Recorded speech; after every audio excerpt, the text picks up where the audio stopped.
Protecting yourself against the skulk virus.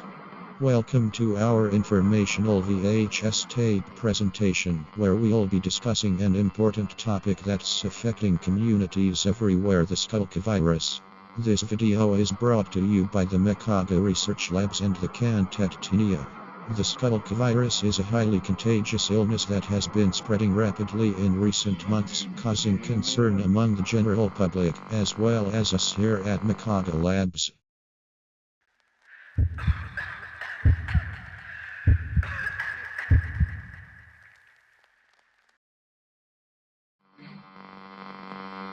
But fear not.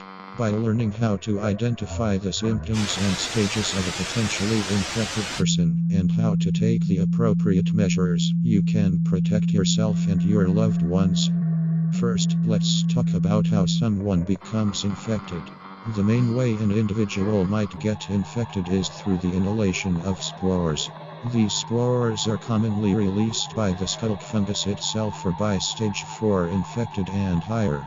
Inhalation of spores is most easily prevented by wearing a mask that covers your nose and mouth. We here at Mekaga Research Labs recommend our specially patented face mask.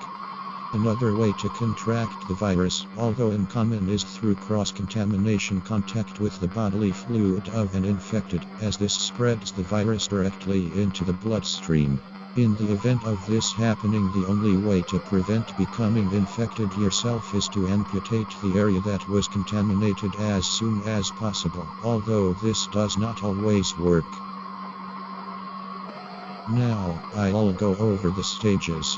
The skulk virus has 6 total stages. This informational tape will cover all 6 stages and their symptoms, as well as how to appropriately handle an infected person at each stage. The first stage is the most important when it comes to preventing the spread as early as possible. The most early symptoms are as follows: tiredness, coughing fits, chills, loss of appetite, skin begins to grow surface level skulk veins, occasional auditory and visual hallucinations. Someone who is in the first stage of infection will rarely notice it at first, commonly passing it off as a cold or the flu.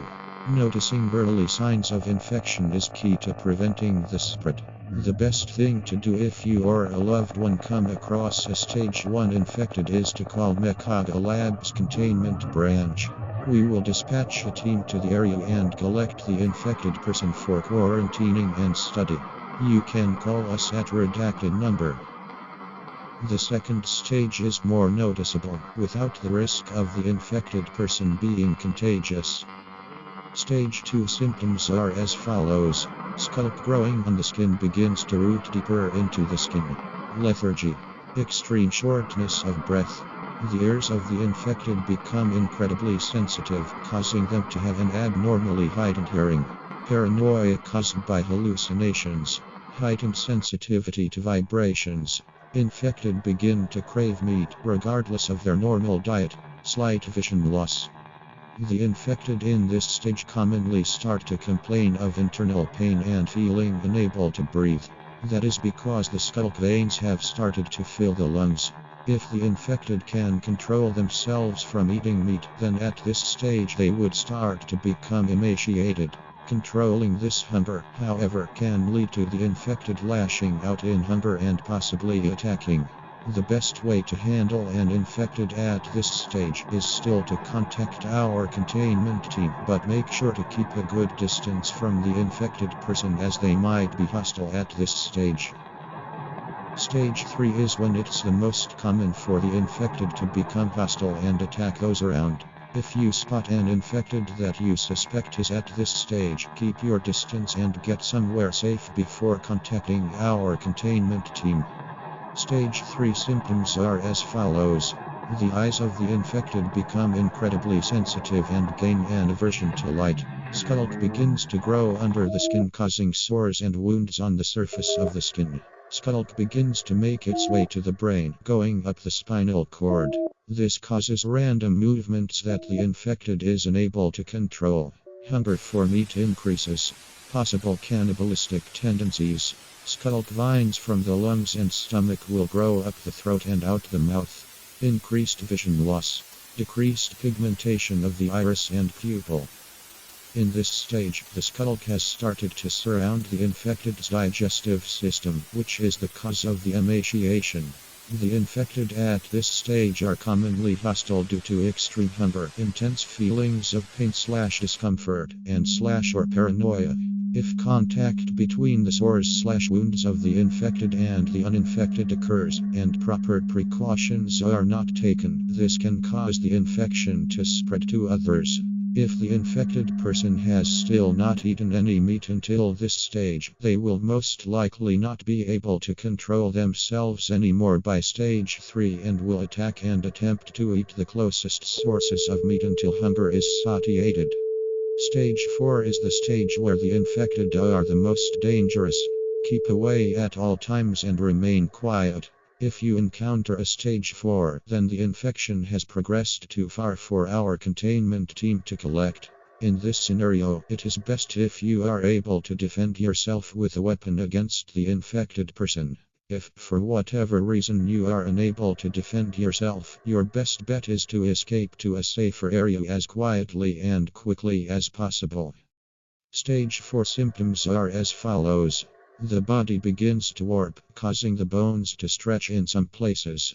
Skull has reached the brain and has begun eating away at the frontal lobe.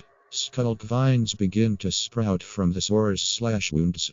It is common for the infected in this stage to be almost entirely blind. Warden-like horns begin to grow from the infected skull, appearing to split through the skull cap to do so. Infected can send sound signals to skull similar to how skull transmits signals to the warden. Increased likelihood of aggression. Loss of sight. Eyes are almost completely milky white. The infected person at this stage is rarely conscious at this point. All that is left is the few memories they've still been able to hang on to. Stage 5 symptoms are as follows. Skull has begun to rapidly grow out of the body, causing the skin to tear where it needs to. Skull has completely reached the brain. Skull begins to grow out from behind the eyeballs, and in some cases through them. The ribs split apart and out of the chest skin, allowing the soul core to be exposed to open air. Be advised this releases a large amount of spores. Limb extension. Complete loss of sight rendering the infected blind. Eyes are completely white with a slight bluish glow as a result of the soles in the skull. Infected in this stage are often mutated or warped in some way. Use caution as this could cause them to be more dangerous depending on how they are mutated. The infected at this stage are highly contagious and highly aggressive. The infected will attack anyone at this stage, especially if you are attempting to stop it from getting to a cave. If you are able to identify a stage 5 infected, there is a high chance that you are already doomed.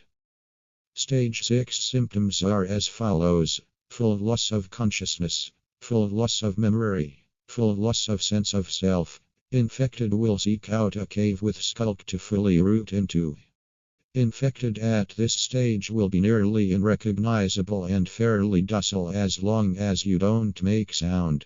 Once they have fully been consumed by the skull, they are no longer any more contagious or conscious than regular skull. They are also completely gone at this point. Be advised that until they are fully consumed, the infected are still highly contagious and dangerous, and are also able to use sound to call a warden.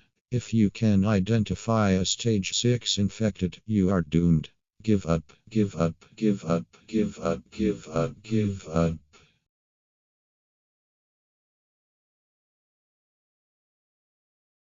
Give up.